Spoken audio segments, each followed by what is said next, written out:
ตอนนี้ผู้ผ่าออกจากวังเวียงขึ้นสู่ล่องแจ้งอีกครั้งหนึ่งแล้ว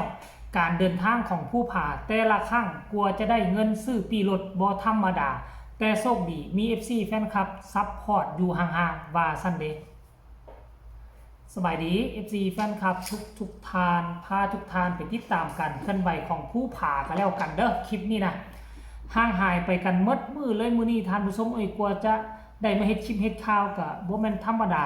หลายคนก็คงจะลืมกันแล้วบ่ห่างหายกันไปแล้วบ่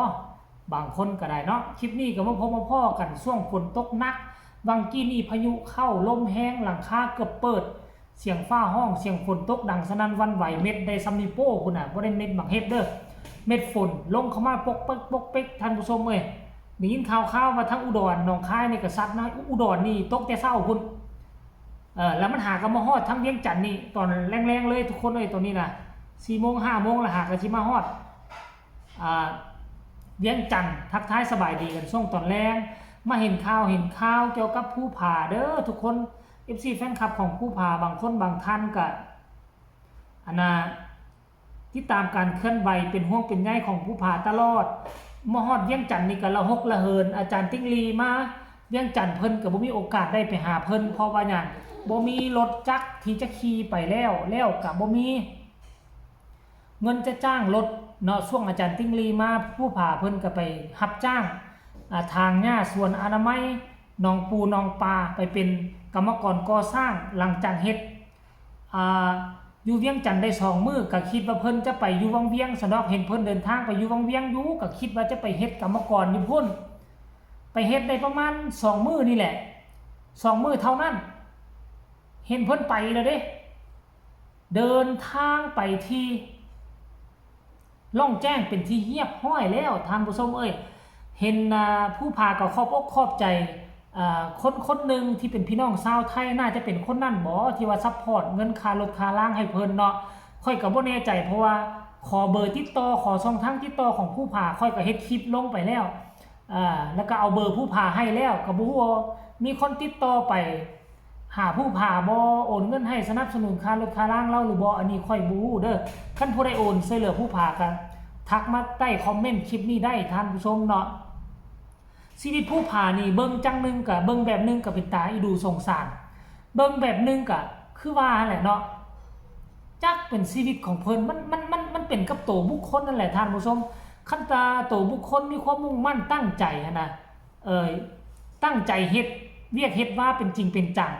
มันก็พอมีอยู่มีกินนั่นแหละแต่ว่าอันนี้เราอยู่บนนี้ละ 3-4 มื้อง่ายไปบนหั่นละ 3-4 มื้อแบบง่ายละหกละเหินไปตลอดท่านผู้ชมง่ายแบบคือบ่มีจุดหมายปลายทาง FC แฟนคลับพี่น้องชาวไทยก็จากบางคนก็จากจะสงสารโตมาก็จากเริ่มเบื่อเริ่มนายแล้วได้ว่าซั่นได้บางคนถึงขั้นขนาดนี้ท่านผู้ชมเนาะคือว่าแหละคนเฮาคันว่าเฮาสนับสนุนเฮาช่วยเหลือแล้วก็บ่มีการพัฒนาบ่มีการเปลี่ยนแปลงตนเองไปในแนวทางที่ดีนะ FC แฟนคลับเขาก็เบื่ออะไรเขาก็มีเวลาเบื่อขั้นก่อนนี้ว่าเฮาช่วยเฮาสนับสนุนซัพพอร์ตโตของเขารู้สึกว่าพัฒนาดีขึ้นมีการปรับปรุงแก้ไขเฮ็ดให้ชีวิตเขาดีขึ้นกว่าเก่ายิ่งอยากสนับสนุนยิ่งอยากส่งเสริมเนาะแต่ก็เอาละเพราะว่าผู้ผานี่เป็นคนออกจากถ้ำสมองก็ยังฟันยังเฟือนอยู่ยังลืมภาพจำอยู่ในถ้ำบ่ได้เทื่อก็ปล่อยเวลาให้เพิ่น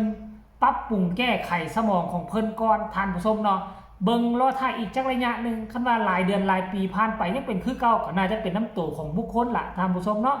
รายละเอียดให้ทุกคนไปชมภาพบรรยากาศเรานี่สากลวินาทีภูผาขี่รถออกจากวังเวียงมุ่งหน้าไปฮอดเมืองล่องแจ้งวังกี้นี้แล้วทุกคนไปชมเลย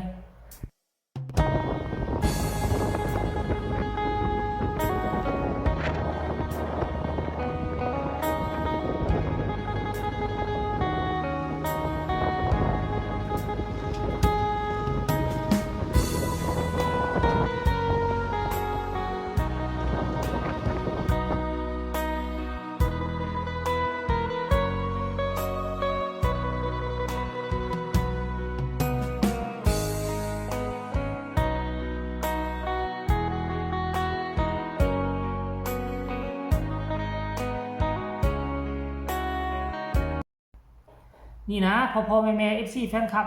ชีวิตของคนเฮามันบ่คือกันเนาะชีวิตของคนเฮานี่บ่คือกันบางคนก็เป็นจังซี่แหละบางคนนี่เฮ็ดน้อยได้หลายบางคนเฮ็ดหลายก็ได้น้อยชีวิตผู้พาก็คือว่าสู้นักกว่า4คนที่ออกจากถ้ำมาแต่ว่าผลได้รับกับว่าบ่มีการบ่มีความคืบหน้าทางด้านอาชีพการงานแต่บาด4คนน่ะออกจากถ้ำมานี่เขาก็กลับไปหาวิชาอาชีพเขาบางคนก็ไปเปิดห้านตัดผมคือเก่าเพราะที่ผ่านมาเขาเจ้าเฮ็ดห้านตัดผมนี่บางคนก็ไปรอเฮ็ดให้เฮ็ดหน้ารับจ้างบางคนก็กลับคืนไปห้องล่าห้องการเนาะ4คนที่ติดถ้ำนี่บ่ธรรมดาเด้เท่าแดนนี่ก็เป็นทหารพุ่นเด้ก็กลับไปรับใช้กองทัพคือเก่าเหมือนเดิมชีวิตบางคนก็คือว่าออกจากจุดนั้นได้แล้วแต่ว่าผู้ผ่านี่ออกจากในถ้ำบ่ได้ยังโหยหายังคิดเรื่องเรื่องถ้ำเอาซื่อๆก็ยังหลอนอยู่หลอนในณที่นี่บ่ได้หลอนเพราะว่าเราไปเฮ็ดกินหั่นกินนี่บ่ดีได้หลอนก็คือว่าสมองเราหลังจากออกจากถ้ำมาแล้วเริ่มฟั่นเฟือนน้อยนึงจากสมอง 100% ก็สิมีประมาณ 80% นั่นแหละเนาะอีก 20% ก็คือว่าอยากลุ่มๆดอนๆลุ่มๆดอนๆแล้วท่านผู้ชมเดี๋ยวมาเบิ่งว่าเรากลับไปลองแจ้งกลับไปบ้านเกิดเมืองนอนแล้วเราจะไปเฮ็ดอีหยังเราจะไปหาเวียกเฮ็ดงานทำมาอาชีพอีหยังอยู่ในล่องแจ้งหรือสิไปอยู่ 4-5 มื้อหาเงินได้ก็สิละหกละเหินจ้างรถมาพี่คือเก่ารถของผู้ผ่าคันที่ขี่มาสุดแล้วนี่น่ะ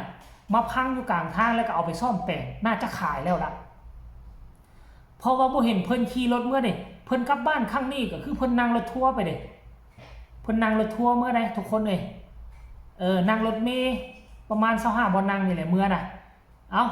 บ่ว่าจะไปอยู่ไสเนาะคันถ้าคนเฮามีจิตใจตั้งใจมุ่งมั่นทำมาหากินบ่ว่าจะอาชีพใดๆก็สามารถเลี้ยงดูตนเองได้เลี้ยงดูครอบครัวได้ขอเพียงแต่ให้มีความตั้งอกตั้งใจอันนี้หน้าเวียกนี่เริ่ม 2-3 มื้อแล้วออกเริ่ม 2-3 มื้อแล้วออกมันบ่ทันได้พิสูจน์อีหยังเทื่อเงินก็บ่พอได้เท่าใดมันก็เลยบ่มีอีหยังพิสูจน์ว่าอาชีพที่เฮ็ดนั้นมันจะ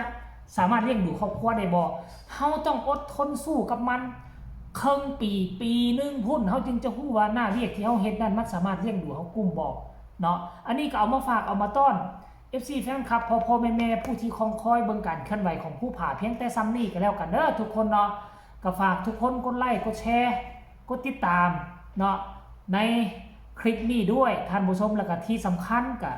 อย่ากดข้ามโฆษณาเด้อมารอท่าเบิ่งว่าชีวิตของผู้ผ่านี่จะมีการเปลี่ยนแปลงไปในทางที่ดีบ่จะมีการเพราะว่าคนที่ผู้ที่กับเจ้าซิดสอนเขาก็สอนไปหมดเลยอย่างอาจารย์ติ๊กลีนี่ก็ซิดก็สอนไปหมดแหละซิดสอนเทื่อเดียวก็พอแล้วบ่จำเป็นต้องเว้าหลายขั้นก่อนแล้วนี่ว่าซิดสอนเทื่อนึงแล้วยังบ่ฟังซิดสอนเทื่อที่2เทื่อที่3เด้อก็ยังคือเก่านั่นแสดงว่าค